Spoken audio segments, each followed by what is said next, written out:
Assalamualaikum warahmatullahi wabarakatuh.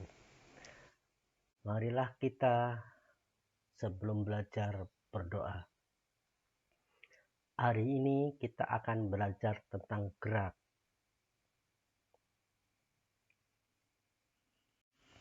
Sekarang yang akan kita bahas adalah pengertian gerak. Perhatikan baik-baik. Seandainya ini ada benda,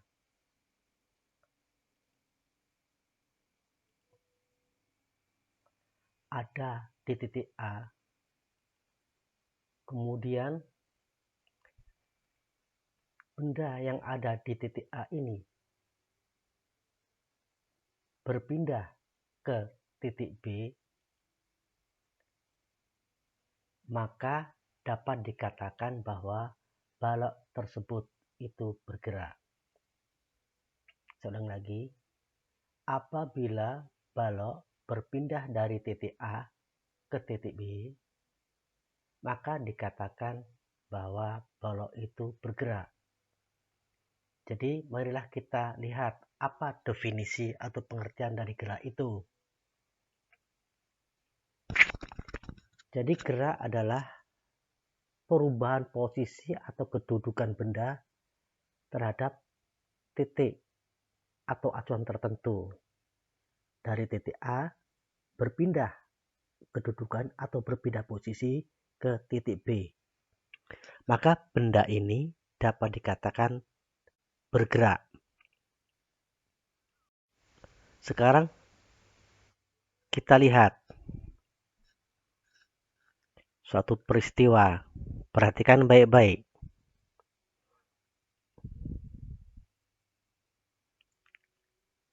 Sekarang jawab diskusi ini. Untuk didiskusikan, dapatkah mobil tersebut itu dikatakan bergerak? Apa titik acuannya sehingga kalian bisa menyatakan bahwa mobil itu bergerak? Diskusi yang ketiga, jika yang menjadi titik acuannya itu adalah sopir, dapatkah mobil itu dikatakan bergerak? Mengapa?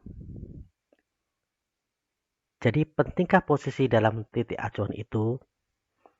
Nah, silakan diskusi ini kalian jawab dan nanti jawaban tersebut kirim ke link yang kami berikan.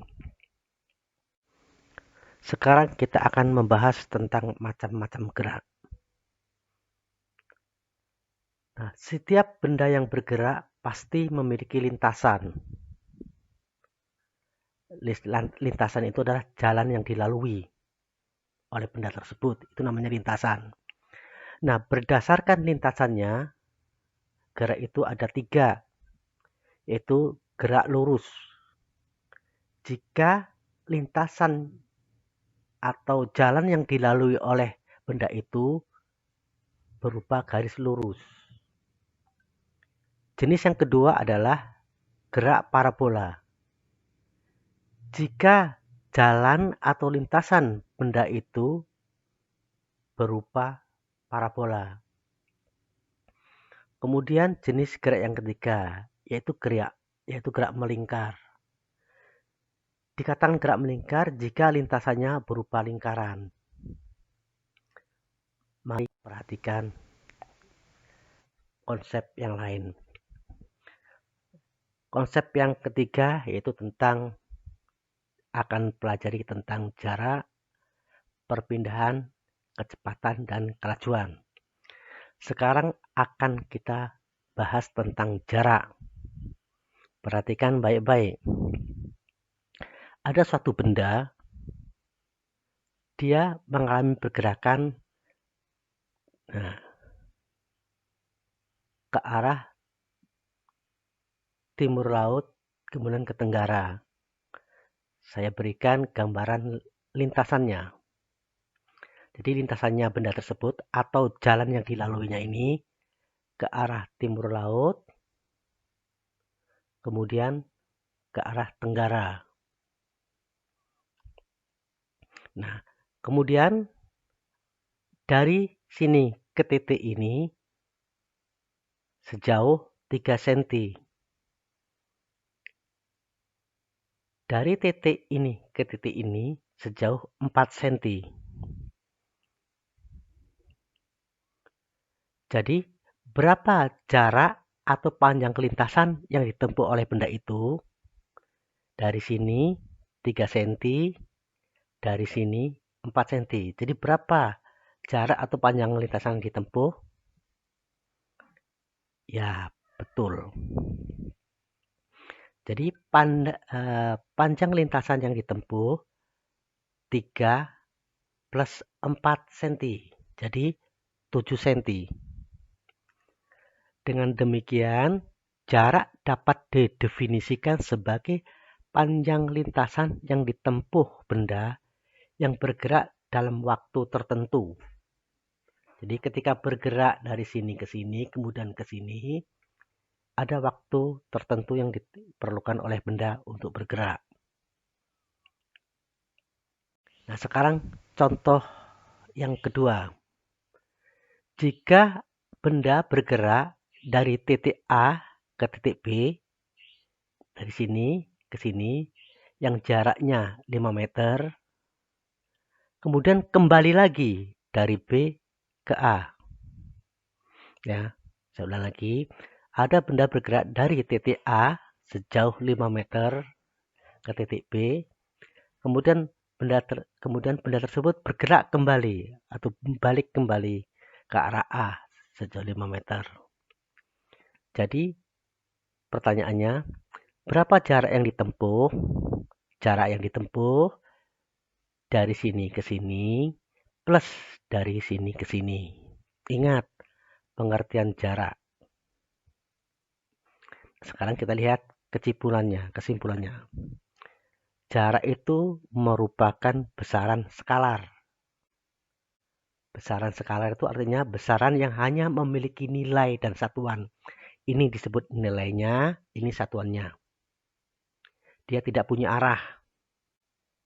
Ya. Sekarang kita lihat nih. Jarak itu adalah panjang lintasan sesungguhnya yang ditempuh oleh benda. Ingat-ingat ya konsep itu jarak, yaitu panjang lintasan sesungguhnya yang ditempuh oleh benda. Sekarang mari kita lihat perpindahan. Tadi jarak, sekarang yang kedua perpindahan. Nah, seandainya ada benda ini di titik ini, kemudian bergerak ke arah timur laut dan ke tenggara. Nah, saya gambarkan sebagai lintasannya nih. Dia bergerak, pertama melintasi dari sini ke sini, ya, sejauh 3 cm, kemudian dari sini ke sini sejauh 4 cm. Pertanyaannya, berapa jauh perpindahan yang ditempuh oleh benda tersebut? Ingat, kalau tadi jarak, ini plus ini. Sekarang bagaimana perpindahannya? Perpindahannya kan tadi ada benda dari sini, berpindah ke sini. Ya. Dilihat, nah dari sini tadi berpindah ke sini. Inilah yang disebut perpindahan. Ingat, kalau jarak itu tadi ini ke sini, itu jarak. Kalau perpindahan adalah ini ke sini. Bisa membedakan kan? Dengan demikian,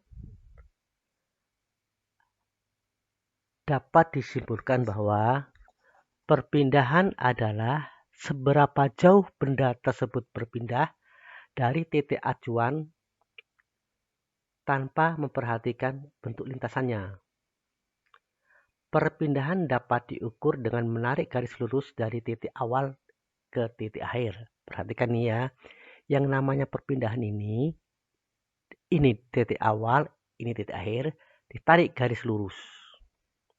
Sini. Inilah perpindahan. Tanpa melihat bagaimana lintasannya.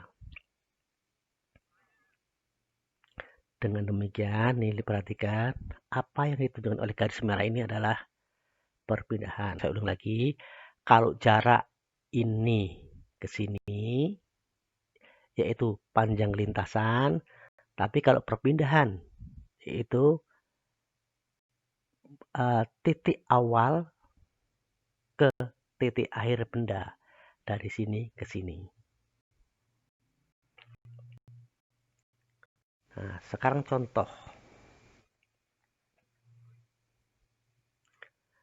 Benda bergerak dari titik A ke titik B, kembali lagi dari titik B ke titik A. Digambarkan seperti ini. Kita lihat. Ya. Dari titik A ke titik B sejauh 5 meter, kemudian dari titik B ke titik A sejauh 5 meter. Maka dinyatakan bahwa benda tersebut perpindahannya 0 atau tidak berpindah. Karena apa? Dari sini tadinya, dari titik ini berpindah ke sini. Kemudian balik lagi ke sini. Nah, artinya pada saat terakhir benda tersebut masih berada tetap di titik A. Artinya tidak ada perpindahan. Nah, sekarang kesimpulan. Jarak merupakan besaran skalar, yaitu besaran fisika yang hanya memiliki nilai dan satuan saja. Kemudian, sedangkan perpindahan merupakan besaran vektor, yaitu besaran yang memiliki nilai, satuan, dan arah. Jadi perpindahan itu memiliki arah. Contoh, berpindah sejauh 5 meter ke arah kanan. Atau berpindah sejauh 5 meter ke arah depan. Dan seterusnya. Sekarang tugas untuk kalian. Yaitu pertama, samakah jarak dengan perpindahan? Yang kedua, manakah yang memiliki nilai dan arah?